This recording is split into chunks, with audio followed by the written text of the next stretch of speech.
92.7 big FM पर आप सुन रहे हैं प्यार के किस्से यादों का edit box with Nilesh Mishra में, और मैं आपको सुनाने जा रहा हूँ कंचन पंत की लिखी कहानी लाइफ पार्टनर, बिना किसी एड ब्रेक के। कवि तो अब तक नहीं उठी, उठ जा बेटा, देख तो आंगन तक धूप आ गई है, कविता की मम्मी ने कहा तो कविता ने रजाई को और कस के अपने सर के चारों ओर लपेट लिया। सो कहाँ पा रही थी वो? घर में सुबह रौला जो मचा हुआ था, कभी फर्नीचर यहाँ से वहाँ खिसकने की आवाज़, तो कभी रसोई के बर्तनों की खटर पटर, बीच बीच में मम्मी का उठ जा का राग। कविता की तो नींद ही उड़ गई थी। उसने रजाई के कोने से हल्का सा सर निकाल के देखा, मम्मी कमरे में ही आ रही थी। चारपाई के पास पहुंच के मम्मी ने उसके चेहरे से रजाई हटाई और थोड़ा गुस्से में बोली, अब गुस्सा मत दिला कवि, 12 बजे वो लोग आ रहे हैं, चुपचाप उठ के तैयार हो जा। मम्मी को और गुस्सा दिलाना ठीक नहीं था, इसलिए कविता चुपचाप उठ के बैठ गई। लेकिन बाहर इतनी ठंड थी कि रजाई से बाहर निकलने की उसकी हिम्मत नहीं हुई। अब उठ तो गई हो, तुम जाओ ना, मम्मी को अपनी ओर ताकता पाके उसने कहा तो वो अचानक संजीदा हो गई। मैं क्या करूं तेरा, ससुराल में भी ऐसा करेगी, उन्होंने कहा। तुम्हें क्या फर्क पड़ता है, तुम्हारा सरदर्द तो खत्म हो जाएगा ना, फिर रोज रोज किसी को उठाना नहीं पड़ेगा। कविता बनावटी गुस्से से बोली तो माँ की आंखें भर आईं। उनकी आंखों में तो जैसे पानी का कोई नल फिट किया हुआ है, जरा सा कुछ कहो पानी बहने लगता है। कविता ने रजाई परे की और उनके गले में अपनी बाहें डाल दी। अच्छा बाबा सॉरी, ससुराल में रोज सुबह 4 बजे उठ जाऊंगी, बस अब तुम ये रोना धोना बंद करो, अभी सिर्फ लड़की से मिलना है, शादी नहीं हो रही है अभी। उसने बच्चों की तरह मम्मी के गाल खींच लिए तो वो हंस के उठी और रसोई की तरफ चल दी। पीछे रह गई कविता, जो सामान्य दिखने की कोशिश तो कर रही थी पर अंदर से बुरी तरह घबराई हुई थी। जिंदगी का इतना बड़ा फैसला इस तरह करूंगी, इसकी कल्पना भी उसने नहीं की थी। मम्मी मैं दीदी की तरह अरेंज मैरिज नहीं करूंगी, खुद अपने लिए लड़का पसंद करूंगी, तुम चुपचाप आशीर्वाद दे देना, कविता हमेशा कहा करती थी। और मम्मी ऐसे मुस्कुरा देती जैसे वो मजाक कर रही हो। और आज उसको भी दीदी की तरह ही जुआ खेलना था, कुछ घंटों की मुलाकात में अपना जीवन साथी चुनना था। कविता जैसे तैसे उठी और अपना बिस्तर ठीक किया। तभी नजर ड्रेसिंग टेबल के पास रखी साड़ी पे पड़ी। मम्मी अपनी अलमारी से उसके लिए निकाल के लाई थी आज पहनने के लिए। उस साड़ी को लेकर मम्मी और कविता के बीच कल बहस भी हो गई थी। मम्मी मैं उनके सामने नमूना बन के नहीं जाऊंगी, कविता ने कहा था। मैं भी तो साड़ी पहनती हूँ, नमूना क्या है, मम्मी बोली। आप सलवार कमीज पहनोगे तब तो नमूने दिखोगे ना, मैं साड़ी नहीं पहनूंगी बस, कविता ने गुस्से में कहा था तो मम्मी भी तुनक के उठ गई थी। साड़ी तब से वहीं पर रखी हुई थी जिसको पहनने का उसका कोई इरादा नहीं था। कविता अलमारी से रॉयल ब्लू कलर की सलवार कमीज निकाल ही रही थी कि साड़ी का पल्लू कमर में खोसे, हाथ में उपटन की कटोरी लिए भाभी अंदर आ गई। कवि ये ले तेरे लिए स्पेशल चंदन और बेसन का पैक, 20 मिनट लगा के रख, देखना चेहरा कैसे चमक जाता है, लगा लेना। हाँ, भाभी ने कटोरी मेज पे रखी और भागती हुई निकल गई जैसे कोई ट्रेन पकड़नी हो। और तैयार होते समय मुझको बुला लेना, भाभी ने बाहर से चिल्ला के कहा। कविता ने उपटन तो नहीं लगाया लेकिन तैयार होते समय भाभी को जरूर बुला लिया। जाने क्या सोच के कविता ने साड़ी पहन ही ली थी और माँ के रिएक्शन को देखकर उसको लगा कि उसने अच्छा ही किया। सुबह तक तो बिल्कुल नॉर्मल थी, लेकिन जैसे जैसे लड़के वालों के आने का वक्त नजदीक आ रहा था, कविता की धड़कनें बढ़ने लगीं, जैसे लड़के वाले नहीं, कोई एग्जामिनर आ रहा हो उसका इंटरव्यू लेने, और जैसे वो अपने पढ़े हुए सारे सबक भूल गई हो। आप सुन रहे हैं प्यार के किस्से यादों का edit box with Nilesh Mishra में, सिर्फ 92.7 बिग एफएम पर। दोपहर के 12 बजते बजते असीम तिवारी का परिवार यानी लड़के वाले कविता के घर पे पहुंच गए।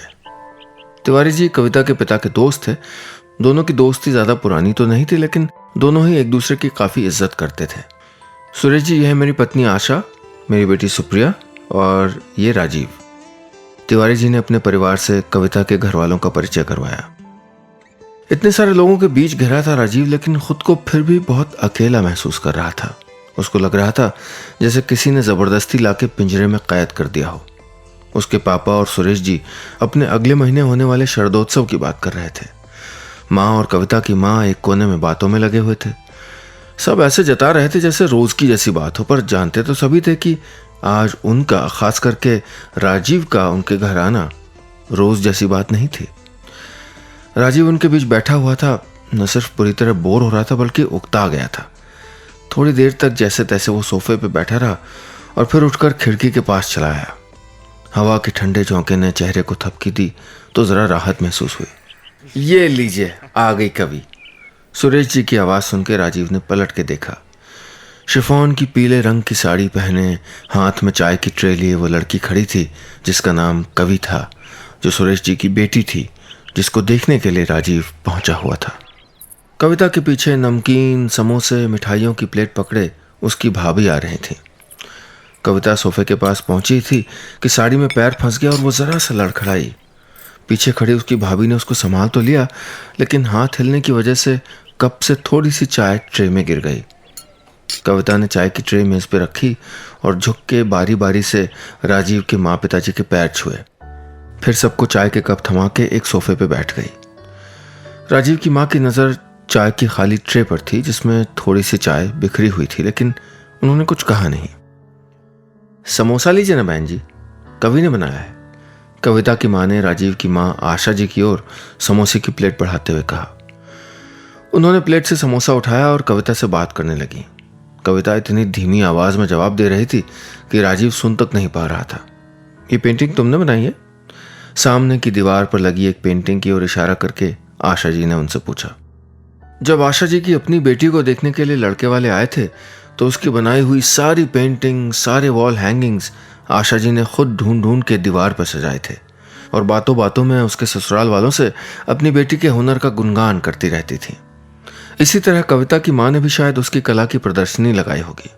आशा जी चारों नजरें घुमाकर अंदाजा लगाने लगी कि इनमें से क्या क्या कविता ने बनाया होगा। कविता कुछ बोलती इससे पहले उसकी भाभी बीच में बोल पड़ी। जी हाँ, ये सब कविता ने बनाई है, वो टेडी बेयर भी उसी का बनाया हुआ है। आशा जी ने तारीफ भरे अंदाज में कविता की ओर देखा और बोली, हमारी बातें तो होती रहेंगी, पहले इन दोनों को आपस में बात कर लेने देते हैं। फिर उन दोनों को कमरे में बैठा छोड़कर सुरेश जी सब लोगों को अपना घर दिखाने चले गए। कविता अब भी सर झुकाए सोफे पे बैठी थी। राजीव ने उसकी ओर देखा, फिर गला खकार के बोला, आप चाय नहीं लेंगी? पर कविता कुछ नहीं बोली। मौसम अच्छा है आज, राजीव फिर बोला, और कविता ने बस हल्के से सर हिला दिया। फिर राजीव ने कोई बात नहीं की। थोड़ी देर तक दोनों यूं ही बैठे रहे, फिर सब लोग वापस आ गए। ठीक है सुरेश जी, अभी चलेंगे, दोनों बच्चे फैसला कर लें, फिर करते हैं आगे बात। थोड़ी देर बाद राजीव के पापा ने सुरेश जी से विदा लेते हुए कहा। राजीव तो कविता को पहली बार देखते ही फैसला कर चुका था। उसे बस ये फैसला अपने घर वालों को बताना भर था। आप सुन रहे हैं प्यार के किस्से, यादों का edit box with Nilesh Mishra में, सिर्फ 92.7 बिग एफएम पर। कविता के घर से निकलने के बाद राजीव और उसके माँ पिताजी गाड़ी में बैठे। राजीव ने गाड़ी स्टार्ट भी नहीं की थी कि पिताजी सीट बेल्ट लगाते हुए बोले, तो क्या? राजीव ने उनकी बात समझकर भी ना समझने का नाटक किया। कैसी लगी कविता? पिताजी ने पूछा। जवाब देने के बजाय राजीव ने गाड़ी स्टार्ट कर दी। अरे बता ना, पीछे की सीट से माँ की आवाज आई। माँ, आप लोगों की जिद थी इसलिए मैं उनके घर चला आया, लेकिन आप मुझको शादी के लिए फोर्स मत करना, ओके? राजीव ने उकताए हुए स्वर में कहा। अरे फोर्स करने की क्या बात है, अच्छे लोग हैं और लड़की भी कितनी सुशील है। जितनी देर बैठे थे उसने एक बार भी नजर उठा के नहीं देखा। माँ कविता से पूरी तरह इंप्रेस हो चुकी थी। माँ, ऐसे शादी होती है क्या? माँ, मुझको कंपेनियन चाहिए, कोई गुड़िया नहीं। और ये लास्ट टाइम था जब आपके कहने पे मैं किसी लड़की से ऐसे मिला हूं। अब से ना आप ऐसे पूरा कुनबा लेके लड़की के घर जाएंगे और ना मुझसे कहेंगे। राजीव ने गुस्से से रियर व्यू मिरर में माँ की ओर देख के कहा। इसके बाद गाड़ी में कोई कुछ नहीं बोला। राजीव की माँ को कविता पसंद थी और पापा तो सुरेश जी से करीब करीब वादा तक कर चुके थे उनको समधी बनाने का।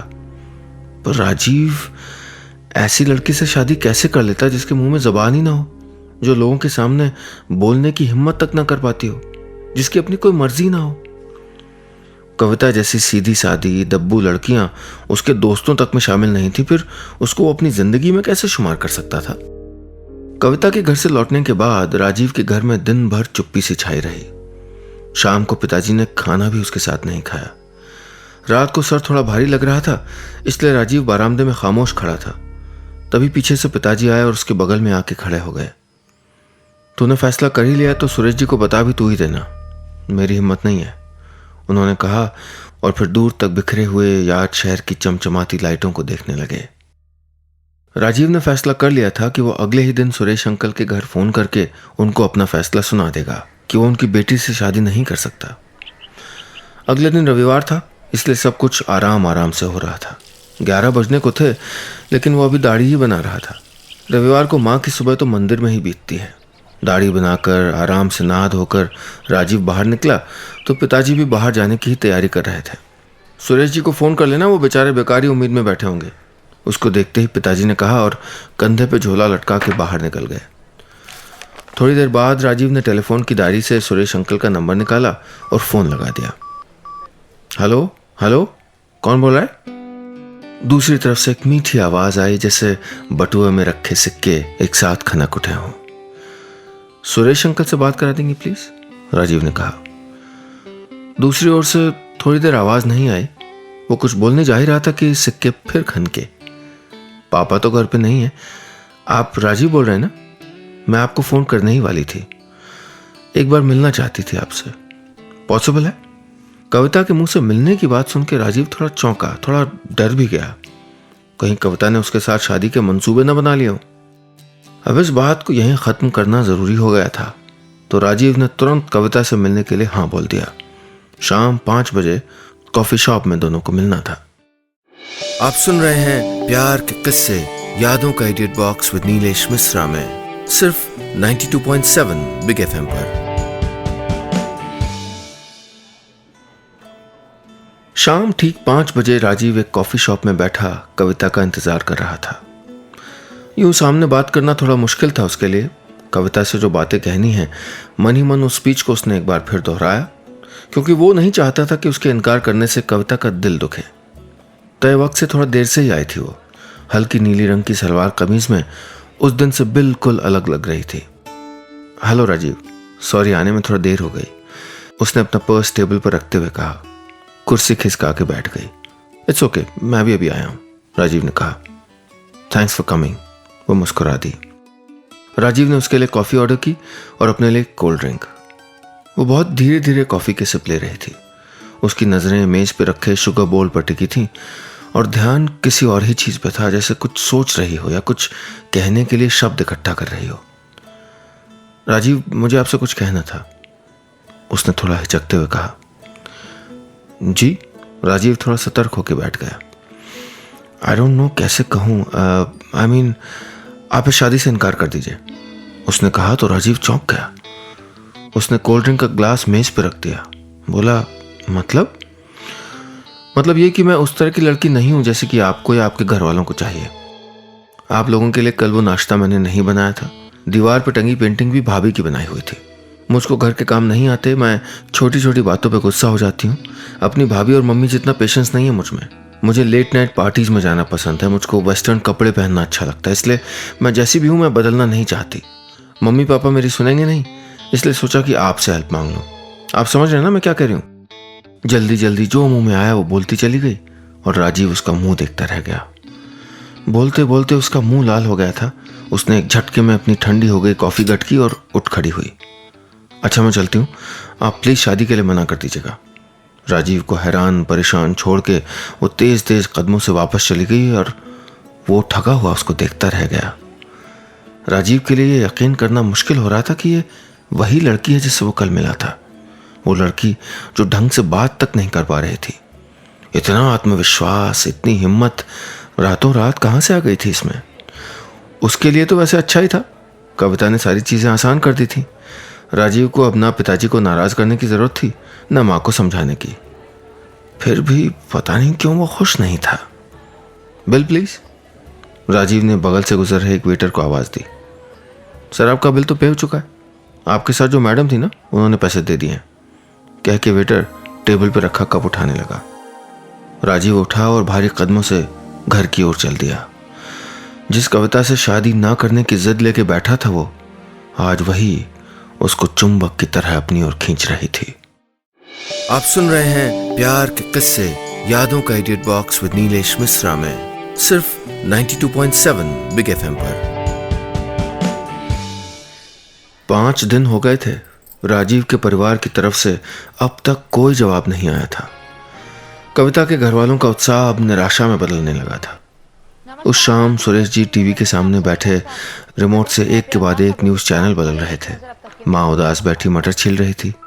बेख्याली में उन्होंने कई बार दानों वाले कटोरे में छिलके और छिलकों वाली प्लेट में दाने भी डाल दिए थे।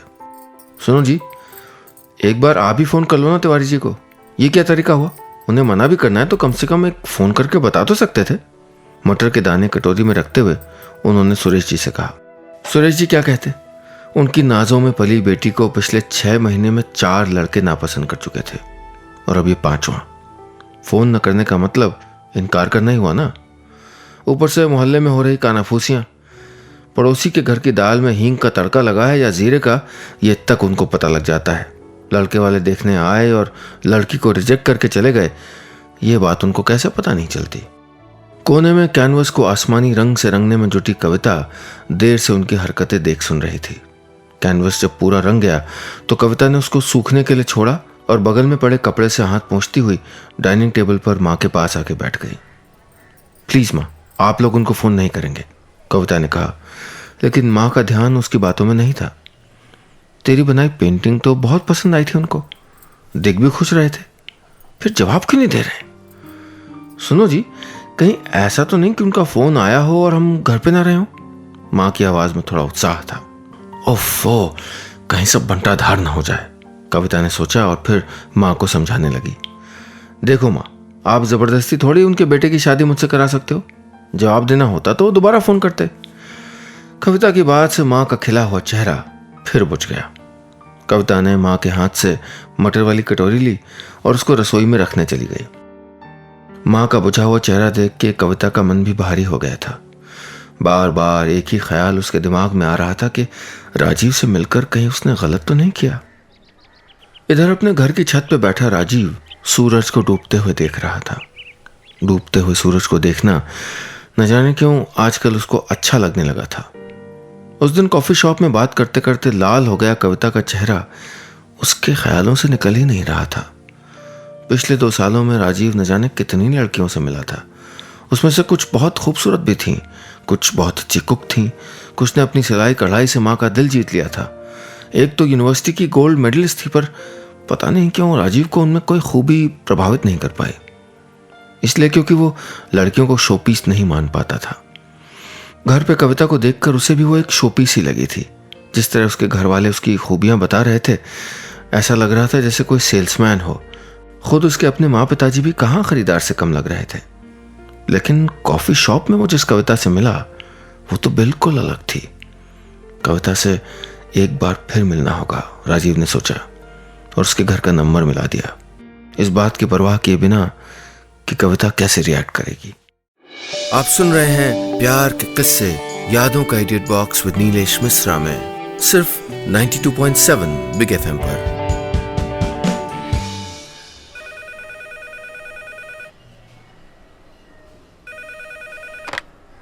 Hello hello, phone Suresh ji ने उठाया तो राजीव ने घबरा के फोन रख दिया।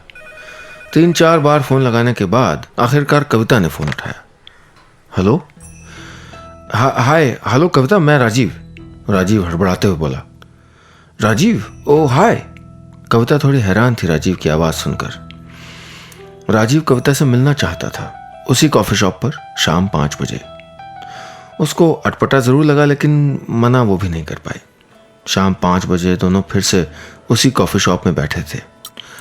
लोगों की धीमी धीमी आवाज़ों के साथ हल्का संगीत गूंज रहा था।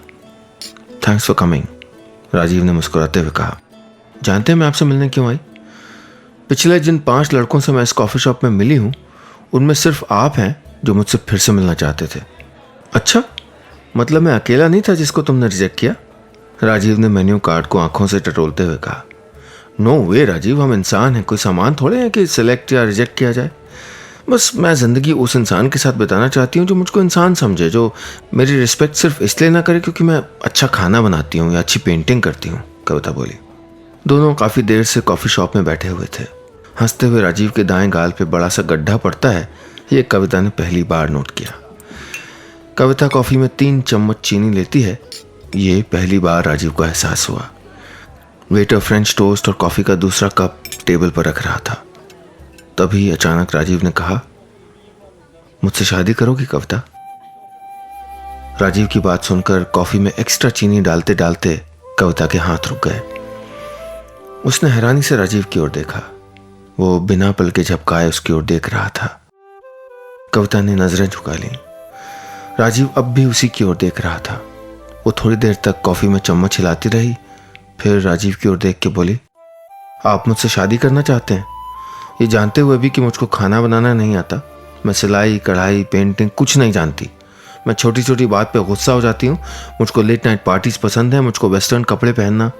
कविता की बात पूरी होती इससे पहले ही राजीव बोल पड़ा, मैं तुमसे शादी करना चाहता हूँ क्योंकि मुझको जिंदगी भर साथ निभाने वाला साथी चाहिए, कोई कुक पेंटर या असिस्टेंट नहीं। कविता लगातार राजीव की ओर देख रही थी, जैसे उसकी बातों में छुपी सच्चाई को परखने की कोशिश कर रही हो। आप अच्छा इंसान है राजीव, पर मैं जल्दबाजी में कोई फैसला नहीं करना चाहती, मुझको थोड़ा वक्त चाहिए, कविता ने कहा। राजीव को भी इसमें कोई एतराज नहीं था। राजीव ने बिल पे किया और दोनों कॉफी शॉप के बाहर निकल आए। ऑटो! सामने से गुजर रहे ऑटो को कविता ने आवाज देके रोका। ऑटो की ओर बढ़ते बढ़ते कविता मुड़ी और बोली, अच्छा लगा आपसे मिलकर। याद शहर आर्ट गैलरी में मेरी पेंटिंग की एग्जीबिशन है कल, आप आएंगे? Painting exhibition? पर तुमने तो कहा था तुमको पेंटिंग। राजीव ना समझने वाले अंदाज में बोला, आती है सिर्फ पेंटिंग, बाकी कुछ नहीं। अब भी सोच लीजिए कि शादी करनी है या नहीं। कविता शरारत से मुस्कुराई और राजीव ने उसका हाथ थाम लिया, कभी न छोड़ने के लिए। बस इतनी सी थी कहानी।